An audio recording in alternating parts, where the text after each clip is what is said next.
जैसे ये शिवलिंग आपने बनाया बालू रेत का, मिट्टी का, जो शिवलिंग का निर्माण करा है, उस शिवलिंग का निर्माण करने के बाद में आपके मध्य में जब आप शिवलिंग बनाते हो घर के अंदर हॉल में या मंदिर में, तो ऊपर कोई कुंडी वगैरह लगी हो, पंखा लगा हो, उस पे से रस्सी बांध कर लेकर आकर इस फुलेरे को इस तरह से शिव जी के ऊपर लटकाया जाता है। इसको फुलेरा कहते हैं। ये भगवान शंकर का अखंड सौभाग्य देने का फुलेरा होता है, जिसको माता पार्वती जी, उमा, कात्यायनी देवियों ने इसका स्मरण किया।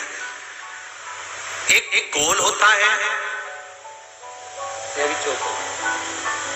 गोल, चौकोर, तिरछा, जिस तरह से भी बनाना हो, पर शिव जी के ऊपर नीचे शंकर भगवान होते हैं। ये थोड़ा ऊंचा, जिससे पूजन भी आराम से हो जाए, इसको ऊंचाई की ओर लगाया जाता है, जिससे भगवान, जैसे अपन जलाधारी लगाते हैं, उसी तरह से इस फुलेरे को लगाया जाता है। तो इस फुलेरे में कहीं ना कहीं पत्तियों को भी लगाना चाहिए। माला के साथ में कोई आम की पत्ती हुई, अशोक की पत्तियां हुई, उसका भी स्मरण इसमें आता है महाराज, उसका भी स्मरण। जैसे भगवान देवाधिदेव महादेव का शिवलिंग का जब दर्शन हो गए सबको फुलेरा का, अरे जम के तो बोलो, हो गए ना। और जितने लोग आस्था पर सुन रहे हैं, जितने लोग फेसबुक यूट्यूब पर सुन रहे हैं, अगर आपके स्मरण में फुलेरा नहीं हो तो उसका दर्शन अवश्य करिए। शिव मंदिर में अगर जलाधारी भी लगी हुई है तो जलाधारी से फूल बांधकर नीचे की ओर लटकाना चाहिए, पर लटकाना चाहिए, फुलेरा बनाना चाहिए।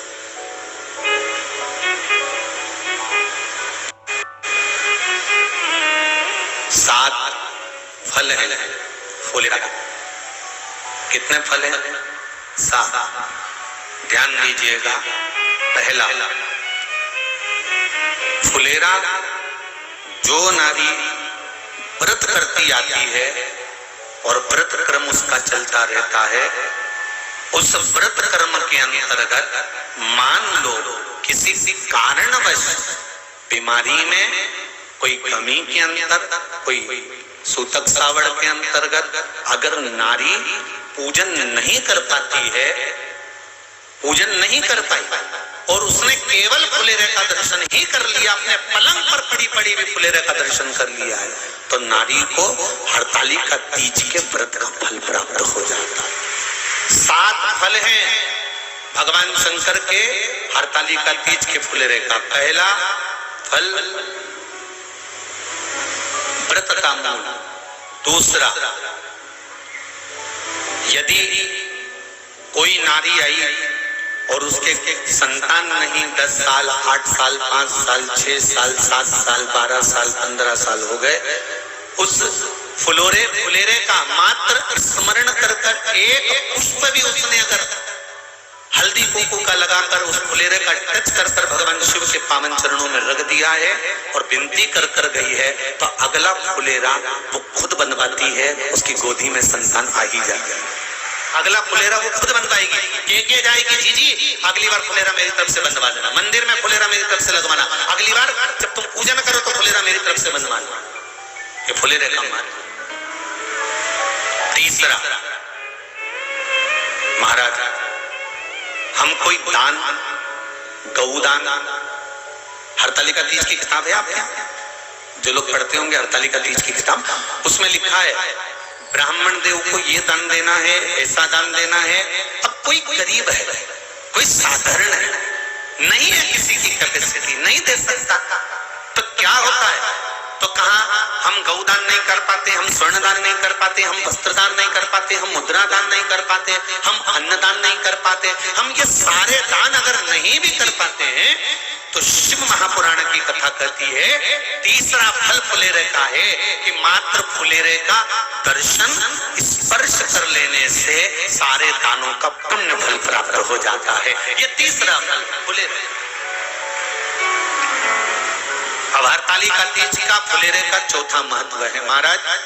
चतुर्थ महत्व हरतालिका तीज के फुलेरे का है, जो कुंवारी कन्या हरतालिका व्रत करती है, पहली बार जो हरतालिका तीज का व्रत करती हैं या हरतालिका तीज का उद्यापन कर देती हैं या किसी कारणवश शरीर ऐसा नहीं रहा कि बिना पानी के नहीं रह सकती, तो 2 बूंद अगर उन्होंने पानी भी पी लिया है या कोई कारणवश एक कुछ गलती हो भी गई है, तो मात्र फुलेरे का दर्शन कर लेने से वो गलती शंकर स्वीकार कर कर उसको क्षमा कर देते हैं। ये चतुर्थ भाव के अंदर